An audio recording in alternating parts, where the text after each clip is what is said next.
당회장님의 설교 요한계시록 강해 47번째 말씀을 들으시겠습니다.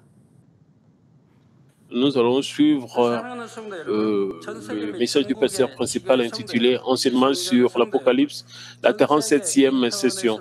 Chers frères et sœurs en Christ, membres des églises branches et des sanctuaires locaux, tous les autres membres qui assistent à ces cultes via Internet et les téléspectateurs du GCN. Apocalypse chapitre 12 présente de nombreuses histoires symboliques. Tout d'abord, permettez-moi de le résumer brièvement. Les personnages principaux sont une femme et un dragon. Lorsque la femme était sur le point de donner naissance à son fils, le dragon a essayé de dévorer son enfant, mais il a échoué. Son fils a été enlevé à Dieu et le dragon a été jeté sur la terre après que le dragon a été vaincu dans une guerre contre l'archange Michel.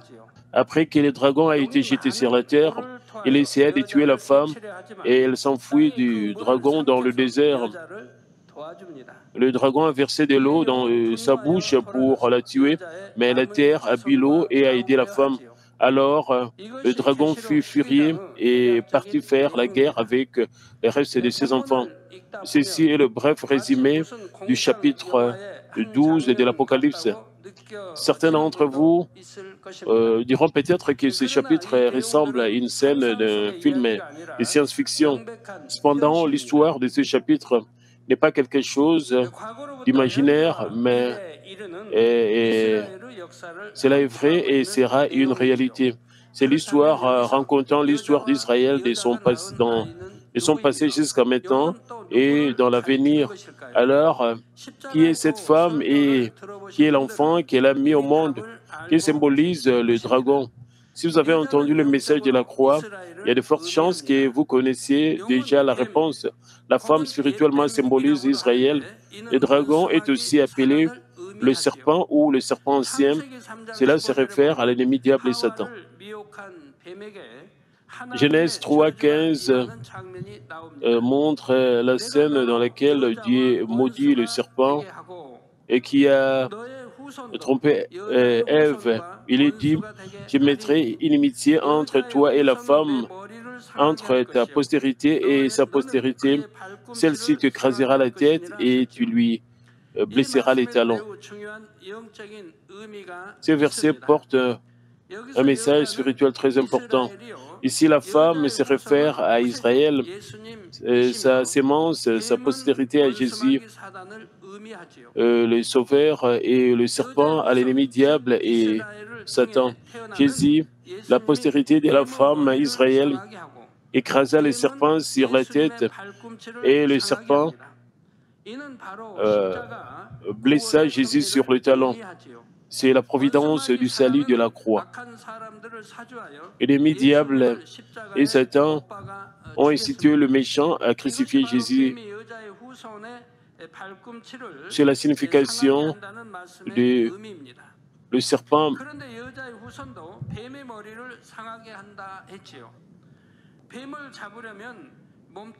écrasera la postérité de la femme sur le talon. Ensuite, le verset dit qu'il écrasera les serpents sur la tête. Si vous voulez attraper un serpent, vous devez saisir sa tête, pas son corps ni sa queue. Si vous attrapez son corps ou sa queue, vous risquez d'être mordu à mort. Vous maîtrisez le serpent en lui tenant la tête. Lorsque vous observez des gens qui attrapent des serpents, ils utilisent une sorte de bâton et tiennent la tête. Ensuite, le serpent devient puissant et ne peut même pas les mordre. Quand il est dit que la sémence de la femme écrasera les serpents sur la tête, cela signifie que Jésus brisera l'autorité de l'ennemi, diable et Satan. En d'autres termes, Jésus qui est mort mais ressuscité briserait leur autorité sur la mort. Ainsi, la crucifixion et la providence du salut ont été prophétisées dans la Genèse, le premier livre de la Bible. Si vous connaissez ce secret spirituel et que vous lisez le passage biblique de ce soir, vous pouvez en interpréter la plus grande partie. Dans cette mesure, vous avez la connaissance spirituelle. Vous pouvez interpréter la Bible par l'inspiration du Saint-Esprit. Maintenant, plongeons-nous dans le détail du passage de ce soir. Les versets 1 et 2 disent « Un grand signe parut dans le ciel, une femme enveloppée du soleil, la lune sous ses pieds et une couronne de 12 étoiles sur sa tête. Elle était enceinte et elle criait, étant en travail et dans la douleur de l'enfantement. » Il est dit qu'un grand signe parut dans le ciel. Cela signifie que tout ce que l'apôtre Jean a vu est sous la direction de Dieu. Le signe ici fait référence aux œuvres merveilleuses manifestées par Dieu à l'époque de l'Ancien Testament.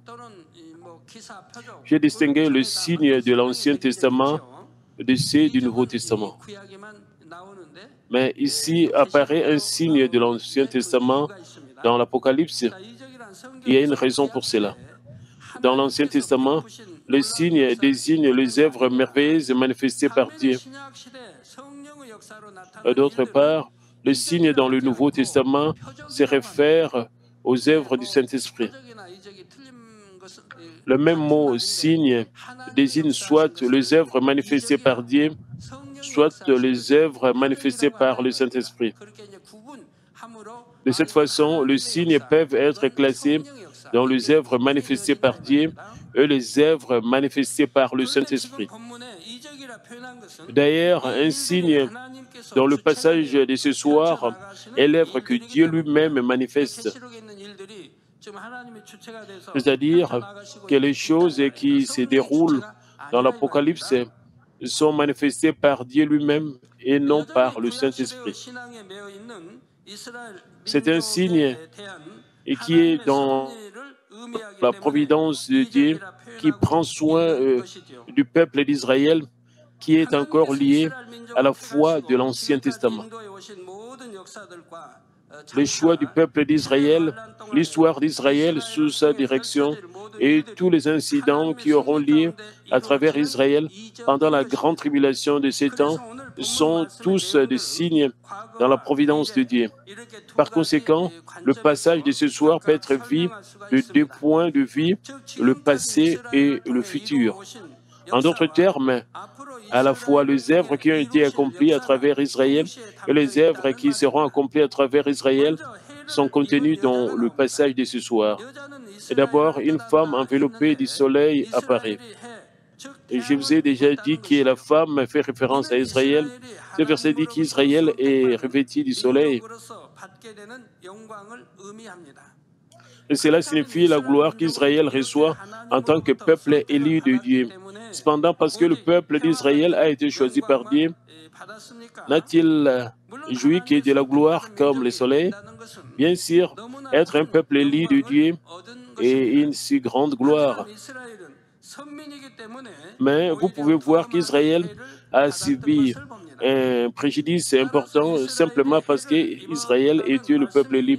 Par conséquent, quand il est dit « une femme enveloppée du soleil », cela signifie littéralement qu'elle reçoit une grande gloire, mais en même temps, cela signifie spirituellement qu'elle souffre de nombreuses, qu'elle a souffert et qu'elle souffre de nombreuses afflictions et épreuves. Pourquoi cela? Permettez-moi de vous donner une illustration. Supposons qu'il y a un PDG d'un conglomérat, mais il n'a pas de successeur. Il est dans le dilemme qui héritera de son entreprise et prospère. Un jour, il trouve un employé qui lui plaît, mais il ne peut pas l'annoncer tout de suite comme son successeur. L'employé doit être qualifié pour devenir un successeur. Il doit également être reconnu et accepté comme un successeur par les autres. Par conséquent, à partir du moment où cet employé est désigné comme successeur, il doit suivre une formation très stricte et il doit être doté des qualités pour devenir un successeur convenable et approprié. Et c'est la même chose avec le peuple d'Israël. Puisqu'ils étaient le peuple élu de Dieu, ils ont traversé des raffinements et des épreuves de plus en plus rigoureuses. C'est parce qu'ils sont le peuple qui doit révéler la gloire de Dieu et ils ont été choisis pour accomplir la providence de Dieu. Et c'est pourquoi vous pouvez voir qu'ils ont dû subir d'innombrables afflictions et épreuves tout au long de leur histoire. De plus, le peuple d'Israël souffrira également beaucoup pendant la grande tribulation de ces temps. Quand il est dit « une femme enveloppée du soleil », cela contient également cette signification. Et chers frères et sœurs, le peuple d'Israël est le peuple élu de Dieu et le Messie est né d'eux. Le Sauveur, qui est la lumière du salut qui brille dans le monde entier, est ici de la lignée d'Israël. Et quelle grande gloire est cela! De plus, la Bible est l'histoire du peuple d'Israël et c'est aussi le manuel de notre vie chrétienne. Puisqu'ils ont été choisis pour jouer un rôle aussi important, et ils ont dû traverser de nombreuses afflictions et épreuves. Choisis par Dieu, il y a eu des épreuves qui n'ont eu d'autre choix que de subir. Abraham, Isaac et Jacob, tous ont subi de nombreuses épreuves. Même après l'établissement de la nation d'Israël, ils ont dû subir des épreuves et ils sont devenus l'exemple de la culture humaine. Par exemple, lorsque le roi et le peuple d'Israël adoraient une idole, des fléaux et des désastres s'abattaient sur eux. Ils ont été envahis par d'autres pays, des rébellions ont éclaté ou il y a eu des famines dans le pays. Cependant, quand ils se sont repentis et se sont retournés, Dieu a de nouveau étendu sa miséricorde. Ce cycle s'est répété d'innombrables fois tout au long de l'histoire d'Israël afin d'accomplir la volonté de Dieu contenue dans la culture humaine. Le peuple d'Israël a été utilisé comme instrument. Ils ont dû subir le processus d'épreuve d'innombrables fois, parce qu'ils sont le peuple élu de Dieu et qu'ils n'avaient d'autre choix que de devenir l'exemple de la culture humaine. Ils ont dû subir de tels processus. Pour cela, il est dit que la femme est enveloppée du soleil. Maintenant, le même principe s'applique à ceux qui croient au Seigneur. Vous ne recevez pas simplement la bénédiction et vivez en paix inconditionnellement simplement parce que vous croyez en Dieu.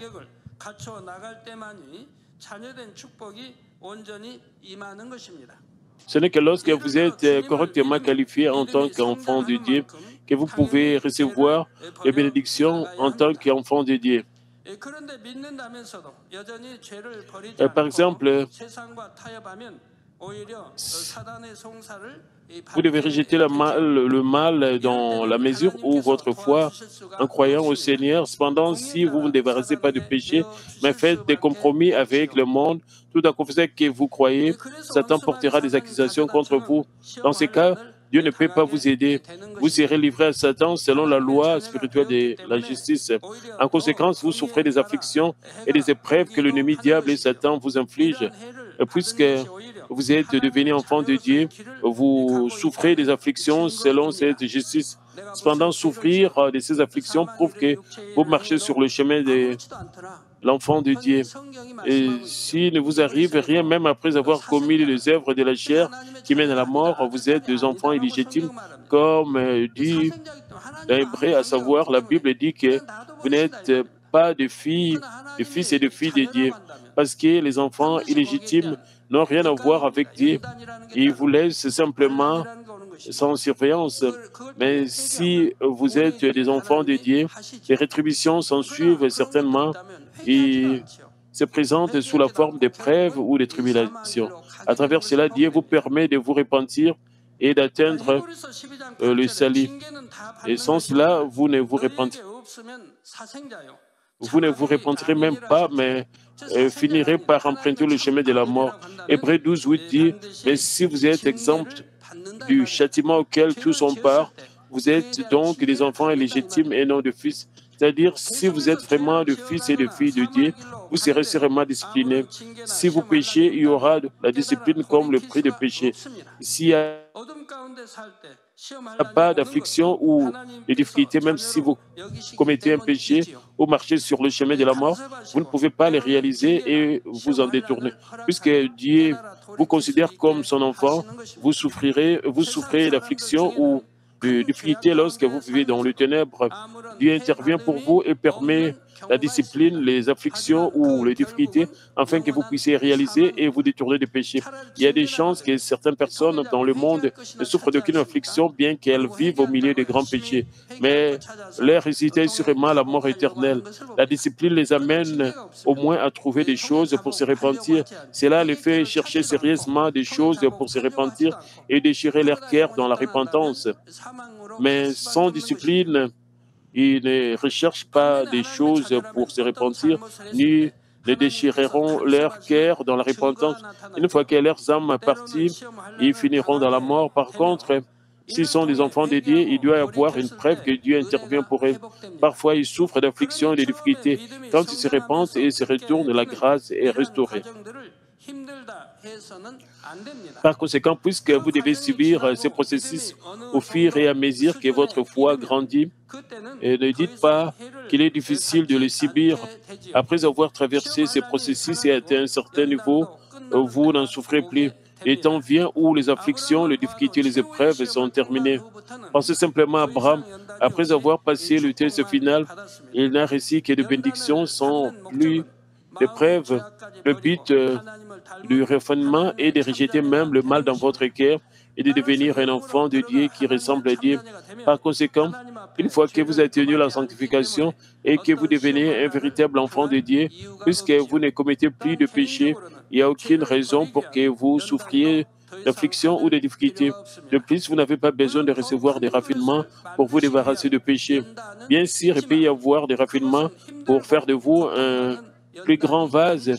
Ce ne sont cependant pas des souffrances dures et pénibles, parce que vous êtes tenu sur le rocher de la foi et que votre foi s'est suffisamment fortifiée, vous êtes capable de passer n'importe quel raffinement avec Amen. Par conséquent, je vous exhorte à obéir et à pratiquer la parole et ainsi atteindre rapidement la sanctification. Je prie au nom du Seigneur que vous ne souffrirez pas d'affliction ou de difficultés, mais que vous ne recevrez que de bénédictions. Si vous endurez avec succès de telles afflictions ou difficultés données par Dieu, les bénédictions suivront sans faute. Non seulement votre esprit et votre âme prospèrent, mais des bénédictions viendront. Chers frères et sœurs, une femme enveloppée du soleil implique également les afflictions dont Israël souffrira pendant la grande tribulation de 7 ans. Même si le Messie est né du peuple d'Israël, et même n'ont pas accepté Jésus comme leur sauveur, finalement, ils ne pourront pas participer au second avènement du Seigneur, mais tomberont dans la grande tribulation de 7 ans. Ils subiront de nombreuses persécutions et tribulations. La femme Israël, enveloppée du soleil, est l'expression de toutes ces choses. Ensuite, dit-il, la ligne sous ses pieds et une couronne de 12 étoiles sur sa tête. Et sous ses pieds fait référence à la terre sur laquelle se tient la femme, qui est la terre sur laquelle vit le peuple d'Israël. Le soleil brille pendant la journée, cependant, la lune reçoit la lumière du soleil et réfléchit la lumière. La lumière de la lune est faible par rapport à celle du soleil. Par conséquent, la lune fait référence à l'obscurité de ce monde. Quand il est dit « la lune sous ses pieds », cela a deux significations. Premièrement, cela signifie qu'Israël a fait briller la lumière du salut au monde entier dans la providence de Dieu. Juste comme la lune brille de la lumière que la lune reçoit du soleil, la lumière du salut a brillé sur le monde à travers Israël. Le Sauveur est né en Israël et la providence du salut a été prêchée au monde entier à travers Israël. Deuxièmement, cela signifie que pendant la grande tribulation de 7 ans, il n'y a que la faible lumière comme le clair de lune dans l'obscurité, contrairement à la lumière brillante du soleil. Et il reste une lueur d'espoir dans la grâce de Dieu par laquelle ils peuvent à peine être sauvés. De même, la situation spirituelle sombre et misérable est comparée à la faible lumière de la lune. Maintenant, quand tu lui dis une couronne de 12 étoiles sur sa tête, cela signifie qu'Israël a prospéré à partir de ces 12 tribus. Le verset 2 dit, elle était enceinte et elle criait, étant en travail et dans le douleur de l'enfantement. Juste comme au verset 1er, ce verset a également deux significations. Premièrement, toutes les afflictions subies par Israël jusqu'à la venue du Sauveur sont décrites comme les douleurs de l'enfantement. Avant que Jésus ne vienne sur cette terre, Israël était sous l'obscurité spirituelle pendant des centaines d'années.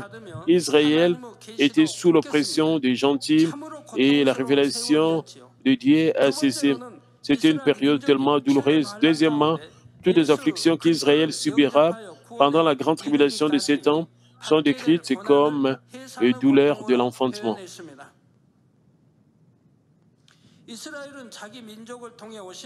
Israël a ostracisé le Seigneur qui est né de son peuple et a abandonné la volonté de Dieu.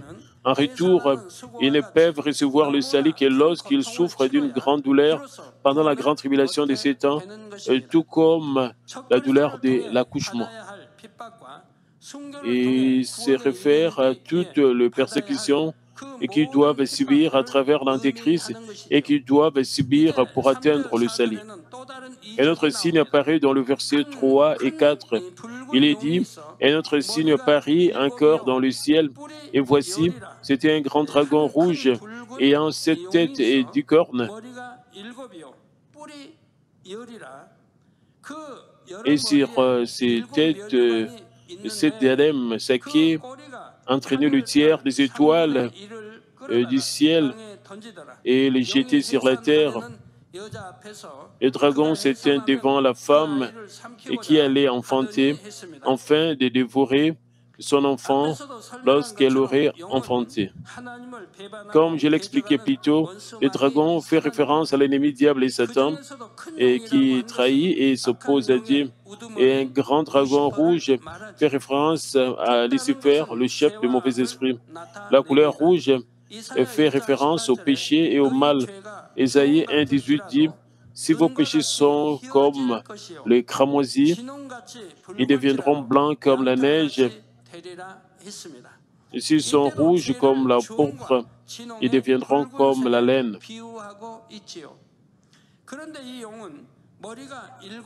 Les péchés sont également comparés à la couleur rouge de ce verset. Maintenant, le dragon ayant 7 têtes et 10 cornes, et sur cette tête, 7 diadèmes.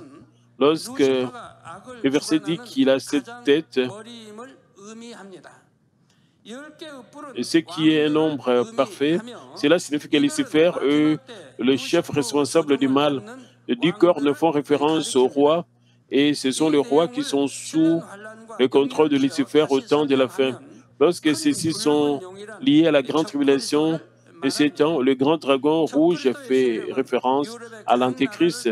J'ai expliqué que la force de l'Antéchrist unirait les nations d'Europe, et il y a 7 nations et qui mèneront les autres en termes de politique, d'économie et de militaire.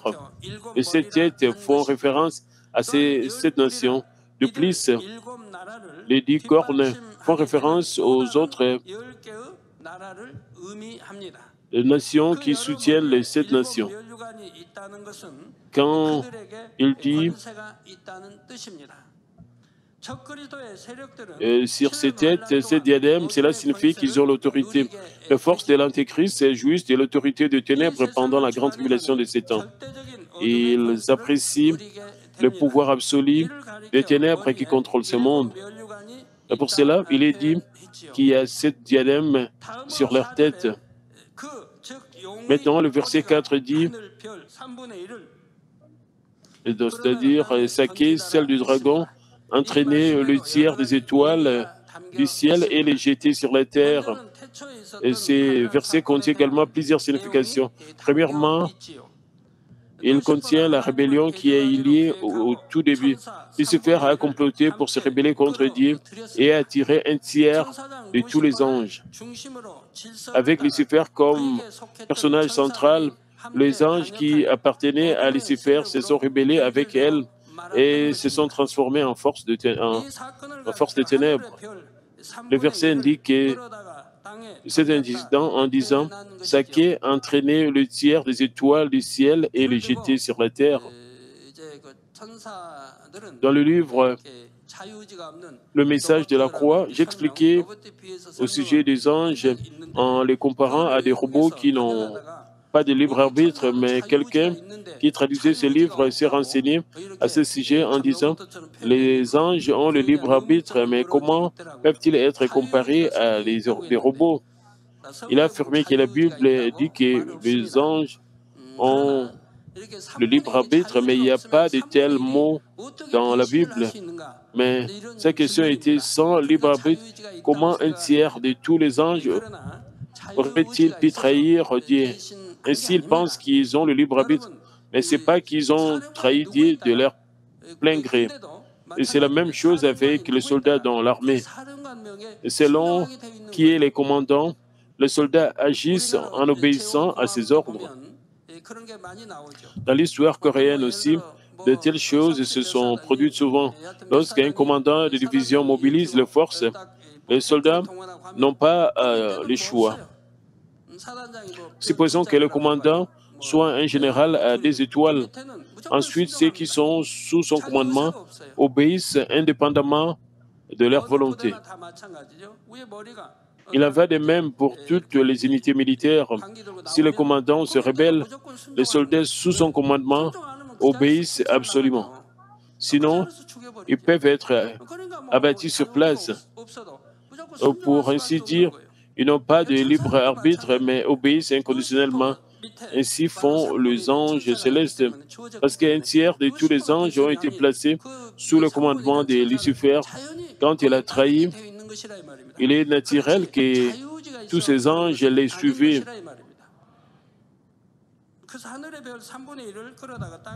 Ainsi, ce n'est pas qu'ils ont trahi de leur plein gré. Ainsi dit-il, ce qui a entraîné le tiers des étoiles du ciel et les jeté sur la terre. Deuxièmement, cela se réfère aux guerres qui éclateront pendant la grande tribulation de Satan sous le contrôle de l'ennemi diable et Satan. Les étoiles font référence à toutes les civilisations scientifiques qui se sont développées tout au long de l'histoire humaine, tout au long de l'histoire de l'humanité. Il y a eu des technologies qui sont bénéfiques pour l'humanité. Cependant, il y en a d'autres qui peuvent conduire l'humanité à la destruction. Pendant la grande tribulation de Satan, l'ennemi diable et Satan utilisent ces commodités, modernes technologies qui conduiront à la destruction. Et ils entraînent le monde dans de guerres et de calamités. Cette situation est décrite dans le verset disant « Ce qui a entraîné le tiers des étoiles du ciel et les jeter sur la terre. » Certains peuvent demander comment se fait-il que Lucifer ait trahi en tant qu'archange et qui n'avait pas le libre arbitre.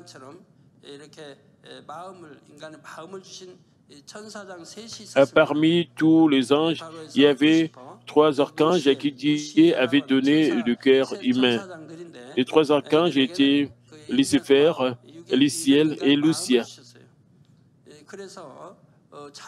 Dieu leur a donné le cœur humain. Ils ont reçu le libre arbitre afin qu'ils puissent choisir d'aimer ou de trahir Dieu. Lucifer était l'archange chargé de louer Dieu, mais elle est devenue si arrogante de son plein gré. Son cœur est devenu si arrogant au point elle s'est opposée à Dieu. Il y avait 4 dragons qui sont restés le plus proches de Dieu et se sont impliqués dans la rébellion de Lucifer. Ces 4 dragons étaient très aimés de Dieu, restant le plus proche de Dieu, et vous savez combien ils étaient beaux.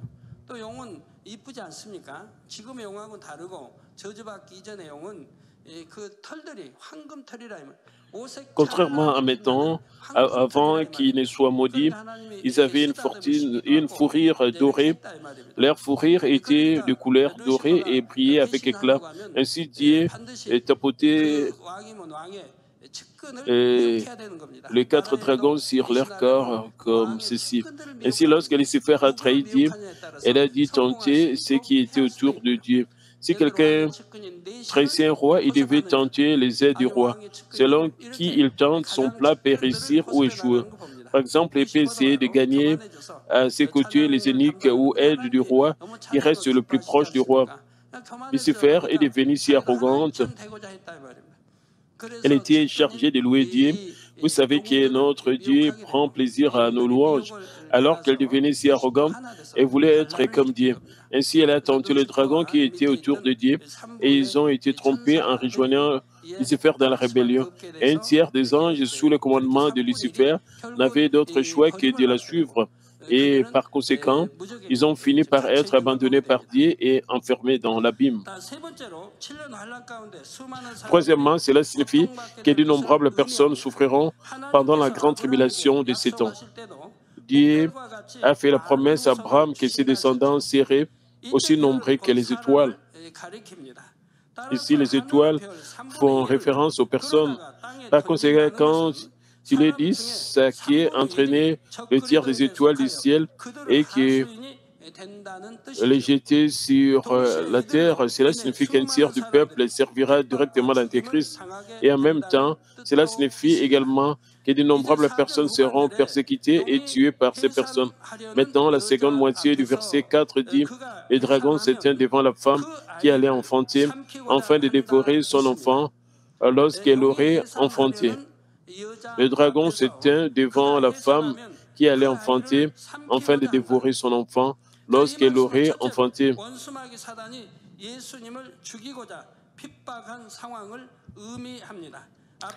Et cela fait référence à la situation où l'ennemi diable et Satan ont persécuté Jésus, ont tenté de le tuer. Comme je l'ai dit plus tôt, Dieu a déjà prophétisé au sujet du Sauveur dans la Genèse. L'ennemi diable le savait aussi. Il est écrit que la sémence d'une femme détruira l'autorité de l'ennemi diable et Satan. Et l'ennemi diable et Satan savaient aussi cela. Pour cette raison, tout au long de l'histoire d'Israël, chaque fois que le peuple de Dieu est apparu, l'ennemi diable et Satan ont essayé tous les moyens pour le tuer. Si quelqu'un manifestait la puissance qui vient de Dieu, l'ennemi diable essayait toutes sortes de méthodes pour le tuer, soupçonnant qu'il pourrait être venu comme le roi d'Israël ou le sauveur. L'ennemi diable a essayé de les tuer parce qu'il pensait que leur autorité durerait pour toujours si tuer la postérité d'une femme. C'était le secret de Dieu caché depuis avant le commencement des temps, comme dit dans 1 Corinthiens. C'est pourquoi de nombreux prophètes ont été persécutés et tués par les mains de mauvaises personnes. Même lorsque Jésus est né, l'ennemi diable et Satan ont poussé le roi Hérode à tuer Jésus. Même lorsque Jésus n'était qu'un nouveau-né, il a essayé de le tuer par les mains d'Hérode, qui était l'homme le plus puissant.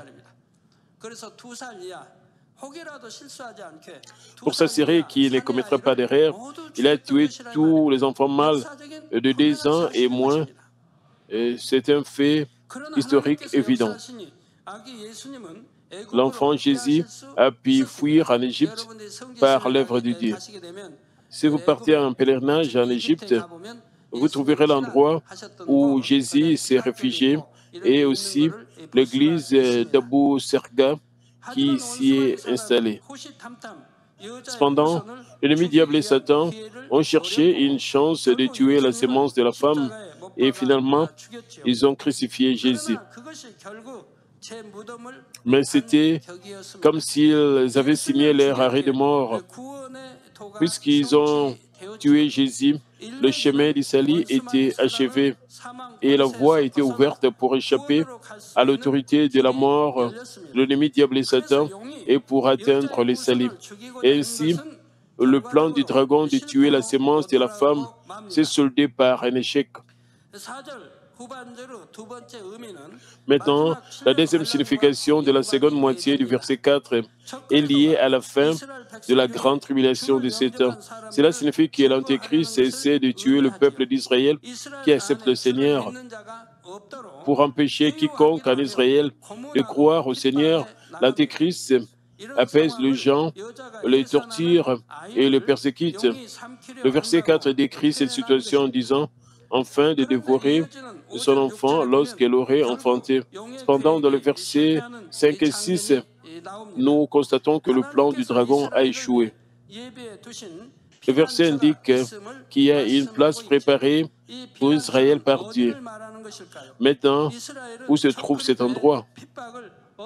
Comment Israël évite-t-il la persécution de l'Antéchrist et parvient-il au salut? Nous verrons cela dans la prochaine session.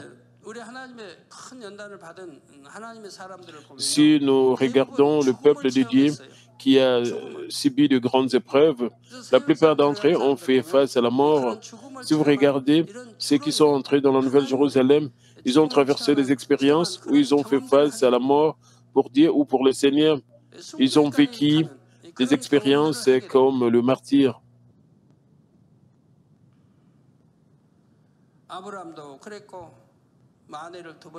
Abraham aussi, sa femme a été enlevée 2 fois.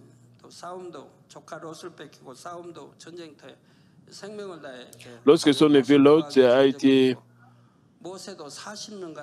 mené captif, il l'a sauvé du champ de bataille au péril de sa vie. Moïse a également subi une épreuve de 40 ans et sa vie a été menacée par le roi égyptien. Il a fait face à de tels incidents menaçants afin d'accomplir les tâches données par Dieu. Élie aussi, il était en fuite, se cachant du roi qui tentait de le tuer. Il avait de même pour Élisée, David, Daniel et les 3 amis de Daniel et Jérémie. Nous pouvons voir que ces gens de Dieu ont tous traversé une crise de la mort une ou plusieurs fois. Certains finirent aussi par le martyre. Ils ont triomphé dans toutes ces épreuves par la foi. C'est aussi vrai des gens du Nouveau Testament, les 12 disciples de Jésus et l'apôtre Paul. La plupart d'entre eux sont devenus des martyrs. Tel était le cas de Jean-Baptiste et de notre Seigneur également. Après avoir remporté la victoire par la foi dans de si grandes épreuves où ils ont dû offrir même leur vie, Dieu les a appelés « Mon fils bien-aimé en qui j'ai mis mon affection ». Si quelqu'un devient un enfant de Dieu, dont Dieu est satisfait, cela signifie qu'il a les qualifications pour entrer dans la Nouvelle Jérusalem. Celui qui plaît à Dieu a été qualifié pour la Nouvelle Jérusalem. Mais s'il est simplement appelé mon fils bien-aimé, il a été qualifié pour le 3e royaume des cieux. En plus d'être bien-aimé, s'il plaît à Dieu, cela signifie qu'il a été qualifié pour entrer dans la Nouvelle Jérusalem. Notre Dieu appelle notre Seigneur, mon bien-aimé en qui j'ai mis toute mon affection. Permettez-moi de conclure le message. Chers frères et sœurs en Christ, tant dans le passé, aujourd'hui, l'ennemi, diable et Satan poussent encore de force du monde à persécuter et à tuer le peuple de Dieu. Jésus a également souffert de telles persécutions et afflictions et finalement, il a été crucifié. Jésus n'a pas été tué parce qu'il n'avait aucun pouvoir. Il a tout donné pour accomplir la providence de Dieu. En donnant sa propre vie, il a ouvert la porte du salut pour l'humanité dans la justice. La même chose s'applique à ces jours. Dans l'accomplissement de la providence de Dieu, il n'est pas toujours vrai que les choses vont bien et quand elles sont faites rapidement. Quand il semble être persécuté et retardé, c'est le processus d'accomplissement de la justice. Ce n'est que lorsque le niveau de bonté et la mesure de foi sont satisfaits que Dieu se révèle dans une grande gloire. Même si Jésus est mort, il a brisé l'autorité sur la mort et il est revenu à la vie dans la gloire de la résurrection. Vous pouvez expérimenter que même si nous semblions mort, nous sommes sortis plus tard dans la plus grande gloire de la résurrection, n'est-ce pas? Que vous puissiez toujours expérimenter une telle gloire et bénédiction de la résurrection dans votre vie. Au nom du Seigneur Jésus-Christ, je prie. 들으신 말씀을 생각하면서 기도하시겠습니다. Nous prions tous concernant ces messages. Père éternel, merci encore pour ces messages combien importants. Permets que nous puissions réaliser qu'il y aura la grande tribulation de ces temps. Permets que nous puissions nous purifier. Permets que nous puissions nous débarrasser de tout ce qui est péché, de tout ce qui est nature pécheresse, pour que nous puissions atteindre la sanctification et la parfaite sanctification. Permets que nous puissions vraiment vivre selon ta parole, que nous puissions obéir au désir du Saint-Esprit, que nous puissions vraiment être complètement transformés, que nous puissions suivre, Père, le trace de notre Seigneur Jésus-Christ, qui est le modèle parfait. Permets que nous puissions toujours vivre dans la vérité, dans l'amour, dans la lumière, selon tes commandements, pour que nous soyons enlevés. Père, aide-nous aussi à prêcher l'Évangile, pour que beaucoup plus de gens puissent être sauvés. Au nom de Seigneur Jésus-Christ, je ainsi prier. Amen. Nous allons recevoir la prière de malade du passé principalement. Si vous êtes malade, posez votre main sur votre partie malade. Si vous n'êtes pas malade, posez votre main sur votre poitrine et recevez cette prière avec foi pour le désir de votre cœur. Alléluia, Dieu Tout-Puissant, Dieu d'amour, s'il te plaît, pose ta main sur tous les croyants qui reçoivent cette prière maintenant. Montre tes œuvres transcendant le temps, l'espace, et sur tout ce que cette prière sur Internet et à travers GCN, dans les églises, branches, les sanctuaires locaux et surtout les enfants de Dieu partout à travers le monde. Donne-leur la foi de croire, de fond de leur cœur. Chasse tout ce qui est pensée négative et doute. Chasse tout ce qui est test et épreuve. Le pied jusqu'à la tête, de parties internes, les articulations, les tissus, les cellules, toutes les parties malades, consume-les avec le feu du Saint-Esprit et avec la lumière originelle. Au nom de Jésus-Christ, j'ordonne à l'ennemi diable et Satan toutes sortes de maladies, germes, virus et infirmités, quittez. Et s'il te plaît, consume toutes sortes de maladies, enfin terminables et les maladies incurables avec le feu du Saint-Esprit.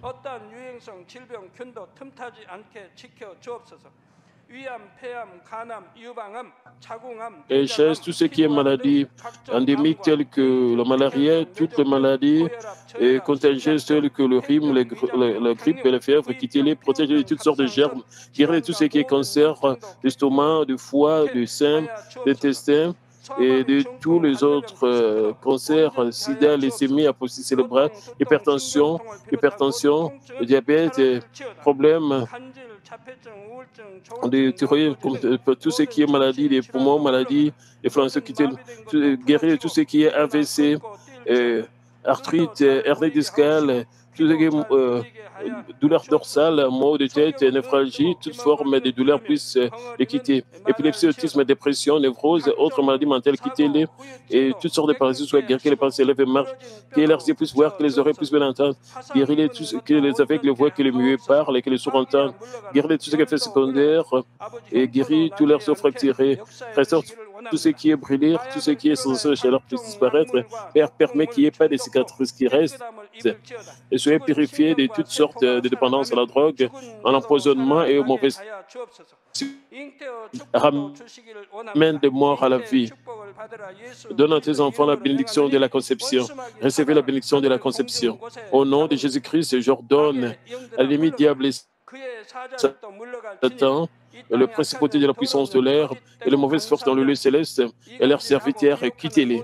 Quittez-les, esprit impur, esprit de division, esprit de séparation et toute force des ténèbres. Toutes les chaînes de bonté soient brisées, ténèbres, quittez-les. Que la lumière brille. Père Dieu, donne à tes enfants la force de se créer dans la prière et la puissance de rejeter le péché et de devenir sanctifiés. Comme leur sang prospère et permet que tout se passe bien et que leur famille soit évangélisée. Protège-les de toutes sortes d'accidents et de désastres tout au long de cette semaine et bénis-les pour qu'ils puissent mener une vie prospère sans aucun problème avec le feu ardent du Saint-Esprit, l'armée céleste et les anges avec les yeux enflammés. Protège tes enfants, leurs familles et leurs lieux de travail, leurs affaires. Donne aux étudiants la sagesse et l'intelligence et donne l'enthousiasme et la ferveur de bien étudier. Et s'il te plaît, garde leur pensée des choses mondaines. Permets qu'ils puissent t'aimer avec plus de ferveur. Que tes enfants mangent ou boivent ou dans tout ce qu'ils feront. Permets qu'ils puissent le faire pour te glorifier, Père Dieu. Qu'ils soient capables de témoigner au sujet de Dieu vivant en disant: j'ai rencontré, expérimenté Dieu, j'ai reçu ses réponses et ses bénédictions. Père Dieu, merci. Sois glorifié toi seul. Au nom de notre Seigneur Jésus-Christ.